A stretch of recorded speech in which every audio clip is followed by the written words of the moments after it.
नमस्कार। आम समस्त को लगे आमर जीवनशैली जेभली भिन्न भिन्न अर्थात जीविका उपार्जन हिसाब रे जीविका उपार्जन भाव रे ठीक से भली आमर लक्ष्य मध्य समस्तंकर भिन्न भिन्न। जेतेबेले कि सत्यता यह जे जीविका उपार्जन कर्मपंथा जीवन निर्वाहर शैली एथिरे प्रभेद थाई पारे, मात्र लक्ष्य केबे भेद दृष्टिगोचर हुए नाही। एवं जदि आमे एहाकू भिन्न भिन्न बोली मानि बसु तेबे क्षति आमरी। काहींकि वृत्तिगत हिसाब रे किए श्रमिक, किए कृषक, किए व्यवसायी, किए सरकारी बेसरकारी कर्मचारी, किए डाक्तर, किए इंजीनियर किंबा किए मांत्रिक, किए यांत्रिक, एभली कहीं कलाकार बा कहीं वैज्ञानिक, यही नाना प्रकार वृत्तिगत भाव रे आमे जीवन को निर्वाह करू। ए समस्त भिन्न भिन्न, मात्र ए समस्त पछरे उद्देश्य एक ना अनेक। ए समस्तर उद्देश्य यही शरीर को परिपुष्ट करिकी रखिबा, यही शरीर पाई ही ए समस्त कर्म ना एतद भिन्न अन्य किछि हेई पारे कि? यह तो नुहे जे आम जीवनर लक्ष्य डाक्तर हेबा, आम जीवनर लक्ष्य इंजीनियर हेबा, आम जीवनर लक्ष्य कलाकार हेबा, आम जीवनर लक्ष्य अन्य कौन सी पदपदवी प्रतिष्ठित आसन रे बसिबा, यह को लक्ष्य कहा जाए ना। लक्ष्य केबे भिन्न भिन्न हुए ना। आमर भ्रम बा आमर भूल जीवन शैली ही आमको एभली भ्रमरे रखे। जीविका उपार्जन क्षेत्र भिन्न भिन्न हेले मध्य लक्ष्य को भिन्न भिन्न कहा जाए ना। एथिपाई कहा जाए ना जे ना तो आमे कौन से डाक्तर, ना तो आमे कौन से शिक्षक,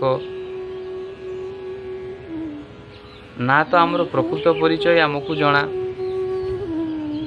आमे निजको मनीष भाव रे विश्व रे विदित हेले मध्य, आमे परिचित थिले मध्य आमर वास्तविक सत्ता कौन, आमर वास्तविक परिचय कौन, अर्थात आमर ये समस्त जीविका उपार्जन दैनंदिन जीवन शैली जीवन धारण करिवार मुख्य उद्देश्य तो यह ही जे आमे केमती समृद्धशाली हेबु, आमे केमती समृद्धिवान हेबु, आमे केमती निष्कर्ष को छुईबु, आमे केमती जीवन पराकाष्ठा को बुझीबु।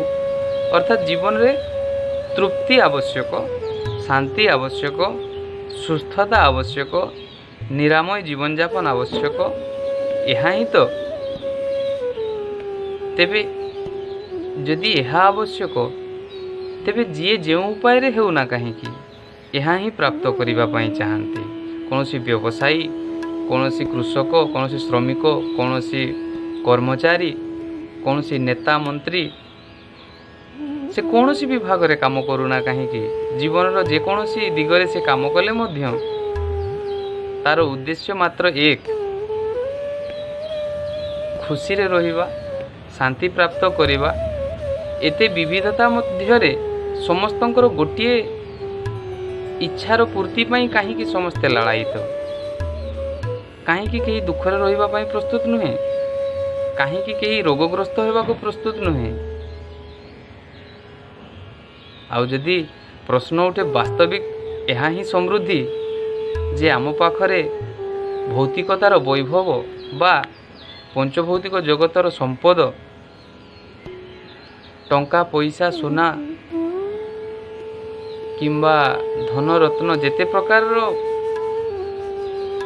विभव आमे कहू, जेते प्रकार पदपदवी कहू, जेते प्रकार ऐश्वर्य कहू ना कहीं ताहा जदि वास्तविक लक्ष्य हुआ तेबे युद्ध भली वर्तमान परिस्थिति रे जे भली समस्या उपजुची ताहा केबे उपजंता नाही। जो माने युद्ध रे व्यस्त ସେମାନେ କ'ଣ ଅନାହାର ପାଇଁ ଯୁଦ୍ଧ କରୁଛନ୍ତି? ସେମାନେ କ'ଣ ଶାନ୍ତି ପ୍ରତିଷ୍ଠା ପାଇଁ ଯୁଦ୍ଧ କରୁଛନ୍ତି? ନା ସେମାନଙ୍କ ପାଖରେ ଭୌତିକତାର କିଛି ଅଭାବ ରହିଛି, ସମ୍ପଦର କିଛି ଅଭାବ ରହିଛି? ଏହା ନୁହେଁ। ଭୌତିକତାର ଯେତେ ଆବଶ୍ୟକତା ଆମକୁ ହୁଏ ତାହା ଆମକୁ ଅଧିକରୁ ଅଧିକ ତାରି ମଧ୍ୟରେ ନିମଜ୍ଜିତ କରେ, ତାରି ଭିତରେ ବୁଡ଼ାଇ ରଖେ। ଆମେ ଯେତିକି ପାଉ ତାଠାରୁ ଅନେକ ଗୁଣରେ ଆଶା କରି ବସୁ। ତାହା ପାଇଲେ ମଧ୍ୟ ଆମକୁ ଯଦି ସମ୍ପୂର୍ଣ୍ଣ ବିଶ୍ୱବ୍ରହ୍ମାଣ୍ଡର ସତ୍ତା ମଧ୍ୟ ଦିଆଯାଏ ତେବେ ତାହା ମଧ୍ୟ ଆମ ପାଇଁ କମ୍ ହେବ, ଅଧିକ ହେବାର ପ୍ରଶ୍ନ ଉଠୁନାହିଁ। ତେଣୁ ଭୌତିକତାରେ ମଣିଷର ଶାନ୍ତି ବା ସୁଖ, ବାସ୍ତବ ସୁଖ ଏହା ଲୁଚି ନଥାଏ। ଏହା ବର୍ତ୍ତମାନର ସମୟକୁ ଦେଖିଲେ ମଧ୍ୟ ବୁଝାପଡ଼ିବ, ଅତୀତର କୌଣସି ସମୟକୁ ଦେଖିଲେ ମଧ୍ୟ ବୁଝାପଡ଼ିବ। କେହି ଯେତେବେଳେ ଏହି ଭୌତିକତାର ସମୃଦ୍ଧିରେ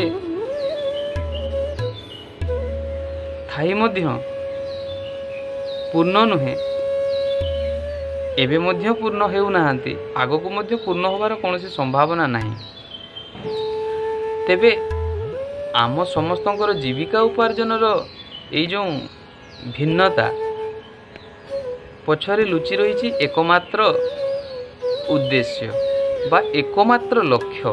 ତାକୁ ହିଁ କୁହାଯାଏ ଲକ୍ଷ୍ୟ।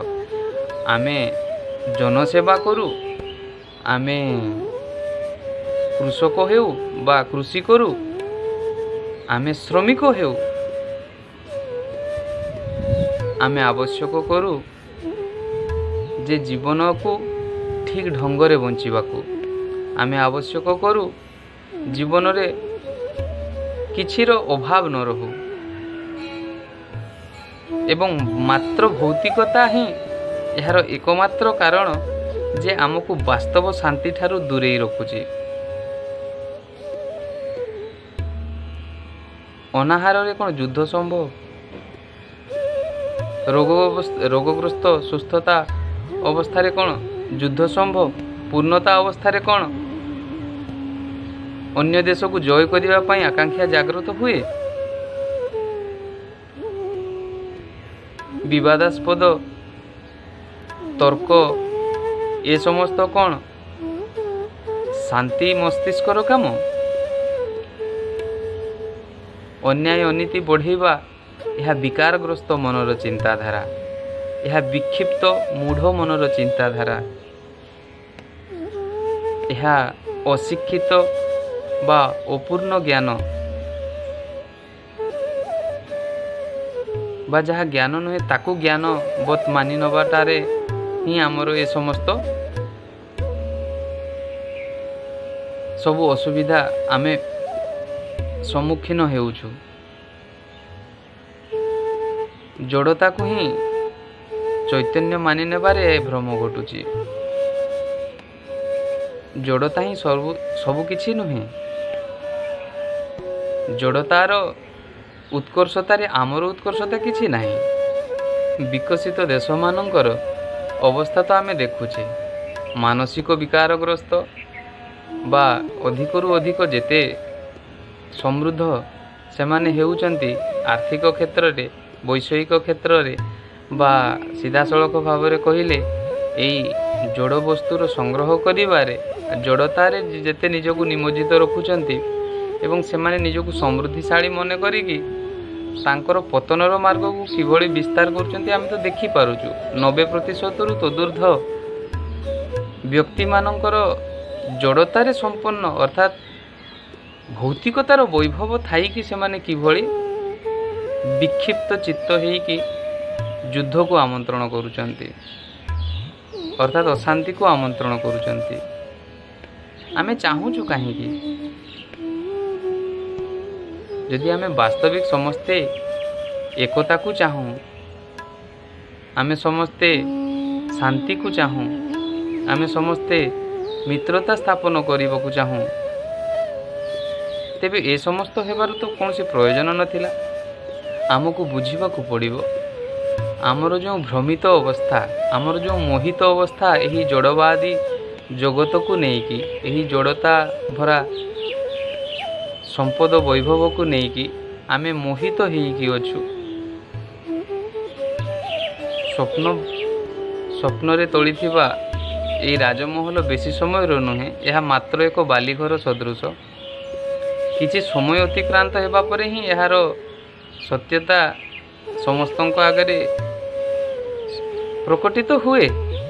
मात्र पुणी पुणी आमे सेथिरे एते मोहित जे पुणी से जोड़ता भरा, पुणी से पार्थिवत्व, पुणी से वैषयिक सबू विषय को आमे एकत्र करूँ, सेथिरे आमे निमज्जित रहू।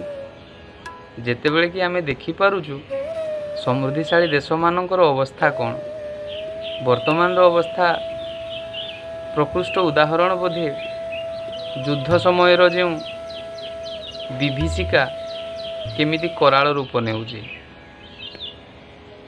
सेमाने कौन समृद्धिशाली नुहंती, सेमाने कौन विकसित देश नुहंती।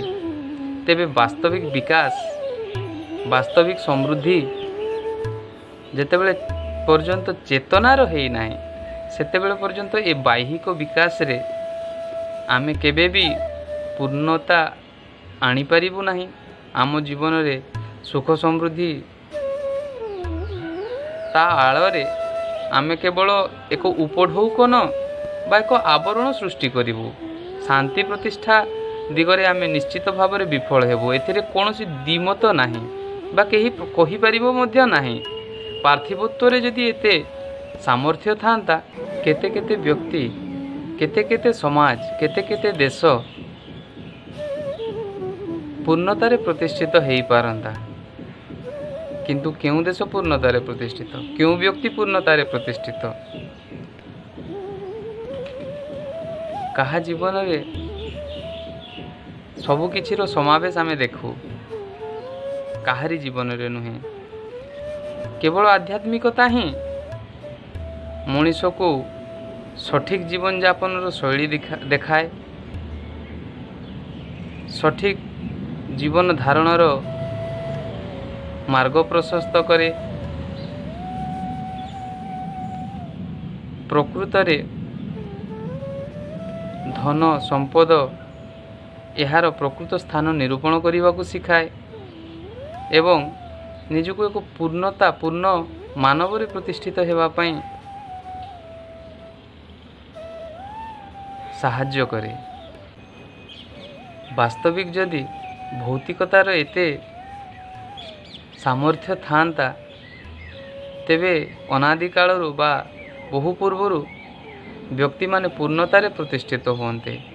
एते कली विवादास्पद हुंता नहीं, समाज संघर्ष उपजंता नहीं। एते प्रकार आमे समस्यार सम्मुखीन हुंतु नहीं। तेबे मात्र पार्थिवत्व को आधार करी बा पार्थिवत्व को पाथेय करी आमे जीवन बंचिबा आमर केते दूर उचित होउछि। किंतु आध्यात्मिकता एभली एक मार्ग, जो मार्ग रे आमे गले ना तो आमर दैनंदिन जीविका निर्वाह रे कोनोसी समस्या उपजिबो, ना तो आमर मानसिक आमे विकारग्रस्त हेबु, बरं आमे प्रकृत पार्थिवत्वर स्थान एवं मूल्य जीवन रे यार उपयोगिता यह ठीक ठीक बुझी पारिबु। यह कौनसी प्रकार पार्थिवत्व, जड़त्व बा एसबू को उपेक्षा करने को शिखाए ना, ए सबूर ठीक ठीक उपयोग करने को शिखाए। ए समस्त रे जीवनर मंग सलखिबा को शिखाए। यह वास्तव रे आम जीवन रो कर्णाधार। यह को बाद देकी आमे केउं स्तर रे पहुँचीचु एवं आगो को केउं स्तर रे पहुँचीबु।